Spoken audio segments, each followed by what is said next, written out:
With NFP that just happened, price pushed all the way to the downside like this. Beautiful momentum. We took this trade because two things can either happen. Gold could literally just wake and then continue moving. Welcome back to another YouTube video of FlareFX, where we make trading very simple.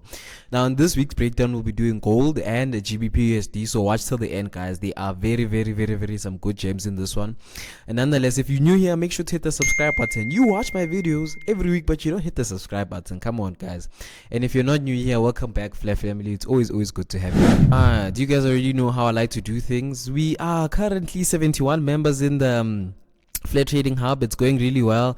A lot of you guys have been posting heavy, guys. I really appreciate it. We had I sent a signal to the private members for NFP and it went into profit, guys. Beautiful. I even showed it. And another thing, guys, the boy is officially funded, obviously. Let me not say funded, so to say. We've passed phase 1, so we're gonna be doing phase 2. I'll put the link of the video over here. You guys can watch over the docu-series of what I've been doing, how I've been doing it.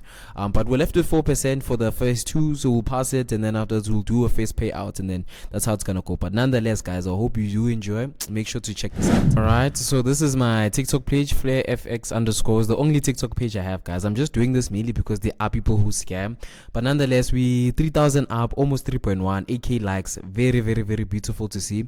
Let's go over to our Instagram. We're growing really fast, guys. Really heavy. I'm on 1.1 followers, as much as it is. And then we did post a few of the live stuff, guys, so just make sure to check it out. I respond most of this time on my Instagram, and I post most of the stuff on my Instagram. So if you want to get in touch with me, just make sure to check that out. But nonetheless, let's start off with what we've been seeing, right? So this is gold. Last week was very impressive. Like, let me just bring back the stuff, because I did break it down during the week. Let me just go through the trade with you as well so you can see. So this was the trade that we were looking at, the 4-hour order block, right? Price head came into it and then pushed all the way to the top, made this high and slowly came back. I caught another entry over here. This is how I made 6% actually in the in the funded account phase 1. But if you want the video, like I said, I'll put the link on top over here, right? And then price pushed all the way to the top. It didn't get to the initial TP that we had, and it sold off, right? But already had locked some profits in, so we did eat, guys. But nonetheless, I was analyzing gold. Let me start on the weekly time frame, because a lot of things are changing now. Let me start all the way to the bottom, remove everything as well, and then zoom in. So check it out, guys. So this is gold on the 1 week time frame, right? So if I could even mark out the weekly low, we have a weekly low over here and a weekly high over here, right? Then we can go over to the daily time frame and really look at this to the course of its depth, right? So it looks like gold, it doesn't really want to push up as much as it is. We've seen that it has taken liquidity over here, right? I feel like if gold wanted to continue pushing up, it would have, but it just took out some liquidity and continued selling lower and lower, right?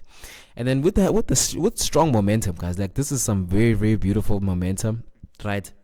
And I'm saying, guys, when you look at the daily time frame and you really pay attention to the candlesticks and you really understand where the momentum is going, then it makes it easier for you. For example, check this out. Already these are bullish candlesticks that you can see over here, bearish candlesticks that are on the way down, and then this correction over, you can tell that there's not a lot of strength trying to go up, but when it's going down, it is very hectic, right? Now, my anticipation for gold moving, just looking at the daily time frame, right? It's NFP. All of this is just NFP. So I'm just thinking maybe just waiting it out to see how market moves, like Monday and Tuesday, will really let us know, right? Because a lot of things can happen. Let me go to the 4-hour time frame and show you something. Like, that's why when you do a top-down analysis from the daily time frame going all the way to the 15 minutes or your 1 minute time frame, it makes it easier for you to kind of see different types of market structure, different types of opportunities you can get, right? But already, from my perspective, I can already see price pushed all the way to the top over here. We can classify this as a purge. Like, if price really wanted to carry on moving higher, it would have, which it didn't, right? So this happened, and then it continued to break this low over here. Let me just move my tools over here, right there, relatively over here, right? Then we'll even mark this out as a BOS, right? And then this as a purge of liquidity. So what I'm saying with gold, right? I'm saying being patient as much as it is, because two things can either happen. Gold could literally just wake and then continue moving high and high to respect this order block over here, right? Respect it just to move lower and lower. Or gold could just continue moving lower and lower and lower, and obviously respecting something on the lines over here, right? So for me, what I'm saying is we are very at a sensitive zone. I could come in and mark this out as a purge of liquidity, yes, right? I mark this out as a purge of liquidity. Maybe go to the 1 hour time frame and then look for an entry candlestick over here. But already, as you can see, guys, like, this is a very big candle to even be looking at anything. If you can't really spot your entry criteria on your 1 hour time frame, because for me, that's where I usually look for what you call it, my entry criteria on the 1 hour time frame, and I don't see anything as of yet. So I think just being patient, guys. And with gold, it is a bit tricky right now, so we could slowly wait for it to purge this liquidity, then push all the way to the top, and or it could just continue moving lower and lower and lower. So with gold this week, the main reason why I really wanted to break it down is because I know a lot of people like gold a lot. But now I'm saying for the next upcoming week, like, just take your time, wait until Tuesday to see what's really happening, so you can really get clear market structure, because all of this is NFP's work. You know, this is all of this is like the whole volatility of NFP, right? So, and the funny thing is that it's never the week.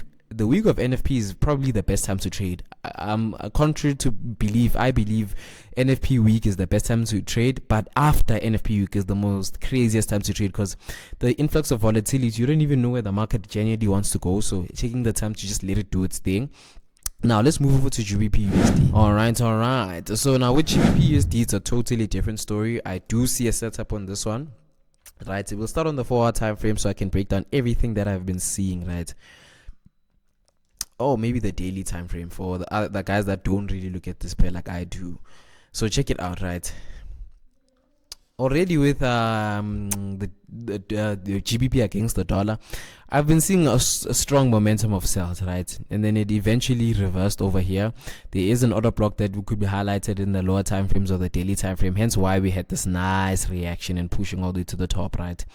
And then on the daily time frame, obviously that is NFP, but this is weekly, just to understand market structure. Market structure said we've changed character, meaning that we are looking for more buys all the way to the top, right?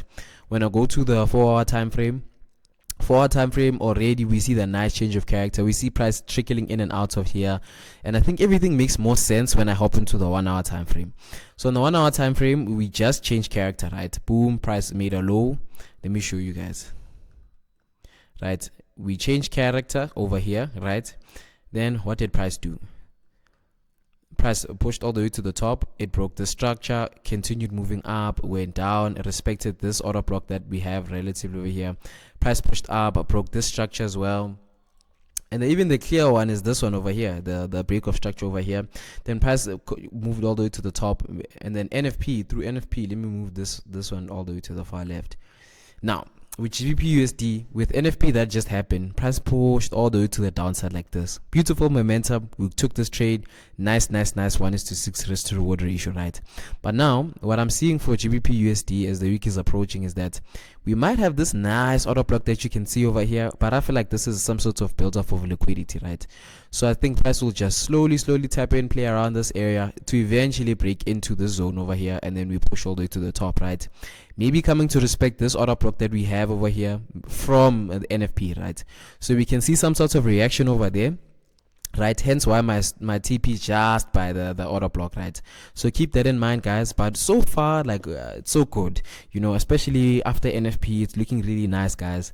Keep in mind that anything can happen, especially after NFP week. After NFP week, you have so many events. We have your CPIs, you have your FOMC, you know, like there's so many fundamentals that affect the market. And I don't like trading the markets like around that time, you know, so just letting the market do its thing. But if you see opportunities, I think go full-fledged, guys. Go ahead, it's the best time. Right now we are on the I think it's the second quarter now, right? Second quarter is, for me, is one of my profitable ones as well.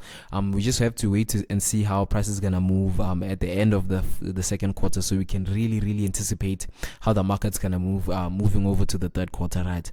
But nonetheless, if you watch till this end, guys, really appreciate everything.